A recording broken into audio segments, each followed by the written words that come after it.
Assalamualaikum warahmatullahi wabarakatuh. Apa khabar murid-murid?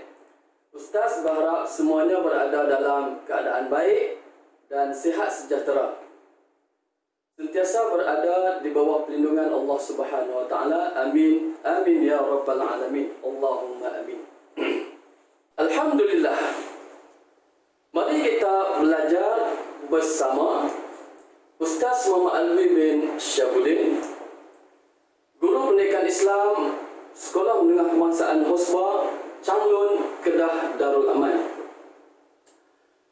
Pelajaran kita kali ini ialah daripada Sukatan Pendidikan Islam tingkatan 4 KSSM, pelajaran yang ke-9, iaitu hadis yang kedua bertajuk kemuliaan berdikari.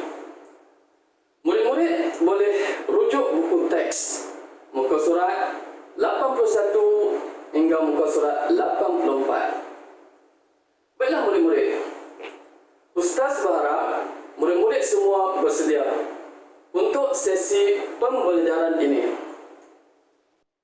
Mari kita baca hadis terlebih dahulu. Sila dengar betul-betul matan hadis yang Ustaz akan baca nanti. Baiklah, sila dengar dengan teliti. An Abi Hurairah radhiyallahu anhu, anin Nabi sallallahu alaihi wasallam qala, la an yahtatiba ahadukum husmatan ala zahrihi khairul lahu min an yas'ala ahadan fayu'tiyahu aw yamna'ahu. Riwayat Al-Bukhari. Sekarang mari kita baca hadis bersama-sama. Kita akan baca keratan demi keratan. Sila ikut bacaan Ustaz.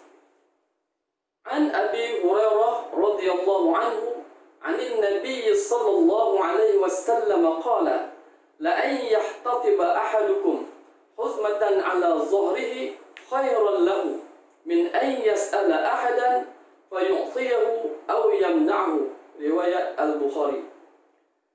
Mari kita perhatikan apakah maksud hadis yang telah dibaca tadi. An Abi Hurairah radhiyallahu anhu, anin Nabi sallallahu alaihi wasallam qala, dari Abu Hurairah radhiyallahu anhu, dari Nabi sallallahu alaihi wasallam bersabda, la an yahtatiba ahadukum, jika seseorang daripada kamu mengumpul kayu api, huzmatan ala zahrihi, dan menanggungnya di atas belakangnya untuk dijual, khairul lahu, pasti lebih baik, min an yas'ala ahadan, daripada dia meminta-minta kepada seseorang, fayu'tiyahu aw yamna'ahu, lalu orang itu memberi kepadanya atau menolaknya. Sedikit tugasan yang akan Ustaz berikan sebagai maklumat tambahan untuk meningkatkan pengetahuan anda semua. Tugasannya ialah sila dapatkan info ringkas mengenai biodata Abu Hurairah radhiyallahu anhu. Anda boleh rujuk sebarang maklumat termasuk di Google. Murid-murid, jika diperhatikan kepada maksud hadis tadi, apa yang dapat kita rumuskan ialah terdapat 3 isi penting atau intisari hadis, iaitu yang pertama, berusaha dengan titik peluh sendiri untuk memperolehi rezeki yang baik lagi halal. Kedua, elakkan daripada perbuatan meminta-minta, mengharapkan kepada orang lain untuk mendapat rezeki. Ketiga, membiasakan diri dengan sifat suka memberi atau bersedekah tanpa menunggu permintaan dari orang lain. Hal ini daripada maksud hadis yang lain, yaitu yang bermaksud tangan yang memberi itu lebih mulia daripada tangan yang meminta. Maksud berdikari. Berdikari ialah berusaha sendiri dan tidak bergantung kepada bantuan orang lain. Maknanya, kita mesti berusaha terlebih dahulu dalam apa jua keadaan sekalipun. Berusaha dengan bersungguh-sungguh, dengan menggunakan kesempurnaan anggota badan, akal fikiran yang cerdas yang dikurniakan oleh Allah Subhanahu wa taala, dengan titik peluh sendiri. Jangan terlalu mudah kita meminta-minta dan mengharapkan bantuan orang lain. Hal ini diperkukuhkan lagi melalui hadis Nabi SAW yang diriwayatkan oleh Al-Miqdam radhiyallahu anhu bahawa Rasulullah SAW bersabda, "Ma akala ahadun ta'aman qattu khairan min an ya'kula min 'amali yadihi wa inna nabiyyallahi Dawud alaihi salam kana ya'kulu min 'amali yadihi." Riwayat Al-Bukhari. Maksudnya, tidaklah seseorang itu makan makanan yang lebih baik daripada hasil kerja tangannya sendiri. Sesungguhnya Nabi Allah Daud alaihissalam makan dari hasil kerja tangannya sendiri. Hadis riwayat Al-Bukhari, Imam Ahmad dan Al-Baihaqi.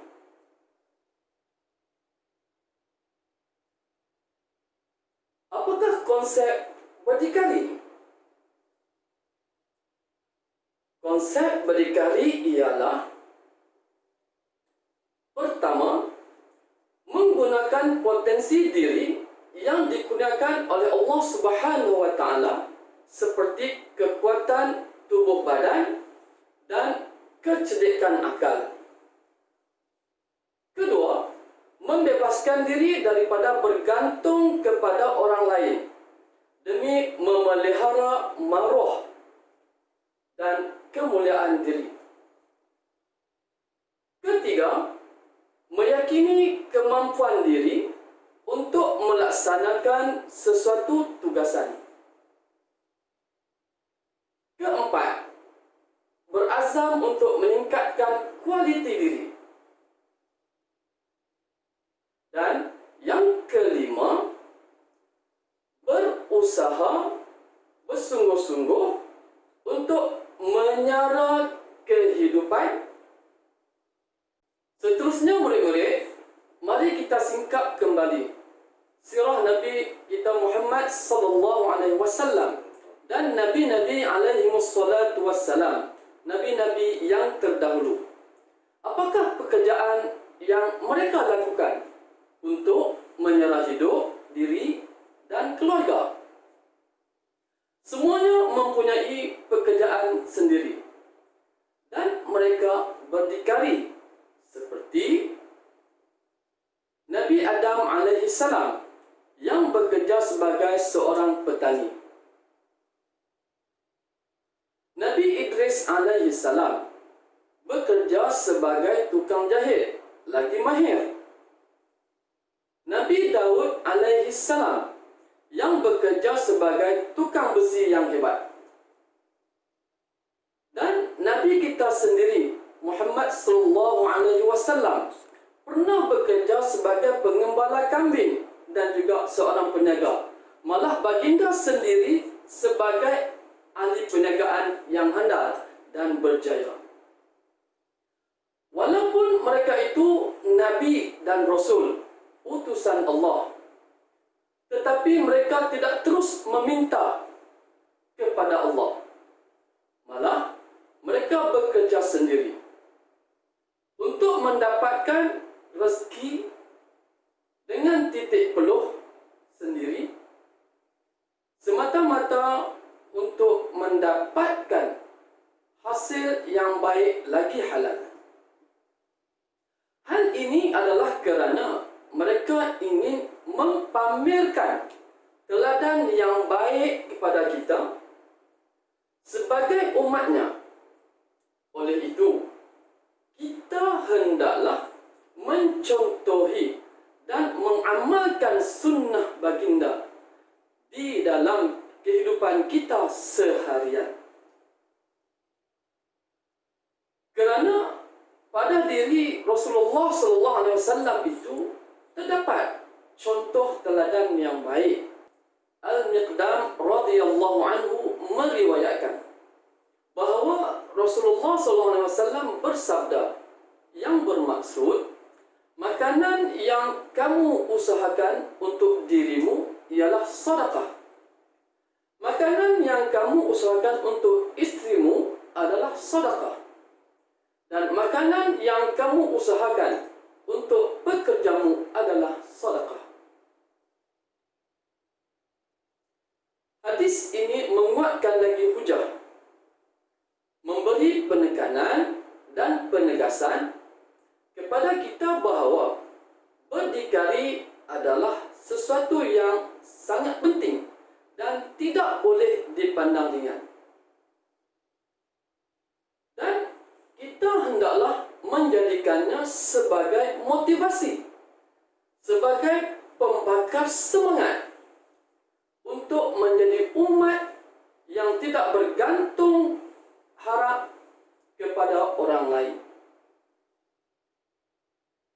Dalam arti kata yang lain, kita akan menjadi umat yang sanggup berusaha dengan titik peluh sendiri, menggunakan anggota badan yang sihat untuk bekerja bagi memperolehi rezeki yang halal dan hidup berjaya di dunia dan di akhirat.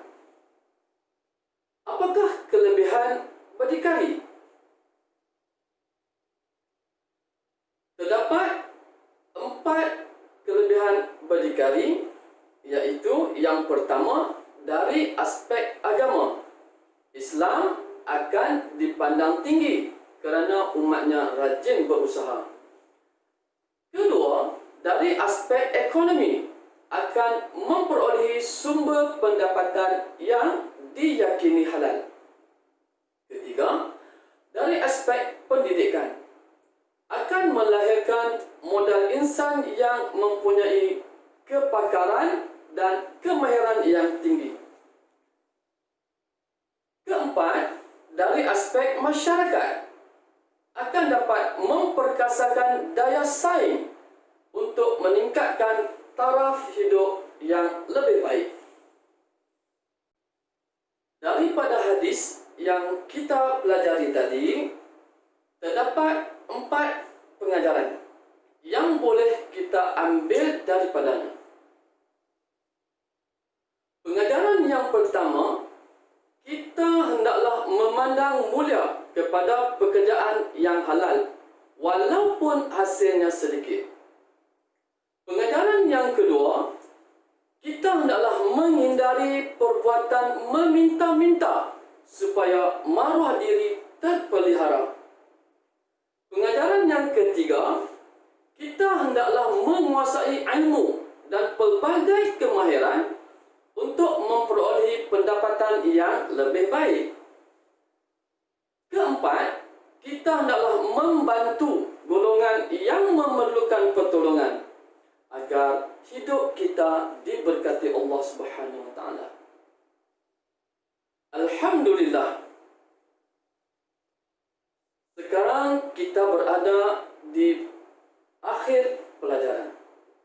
Sebelum kita berpisah, Ustaz ingin mengajak anda semua, mari sama-sama kita membaca doa seperti yang diajar oleh Rasulullah sallallahu alaihi wasallam untuk memohon keluasan rezeki. Bismillahirrahmanirrahim. Allahumma kfini bihalalika an haramika wa aghnini bifadlika amman siwaka.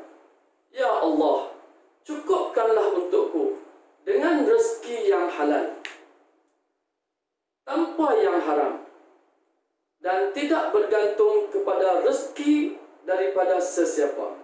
Amin ya rabbal alamin. Yang terakhir, Ustaz akan kemukakan kepada anda satu soalan untuk pengukuhan daripada pembelajaran ini. Soalan ini adalah sebagai suatu latihan yang perlu anda jawab. Berdasarkan hadis dan gambar di atas, bincangkan pandangan anda tentang kemuliaan berdikari. Markah diperuntukkan sebanyak 4 markah. Setelah selesai menjawab soalan tersebut, anda boleh berbincang jawapannya dengan guru pendidikan Islam di sekolah masing-masing. Sehingga kita berjumpa lagi, insya-Allah di pertemuan yang lain. Mudah-mudahan Allah memberkati kita semua. Sekian, Assalamualaikum warahmatullahi wabarakatuh.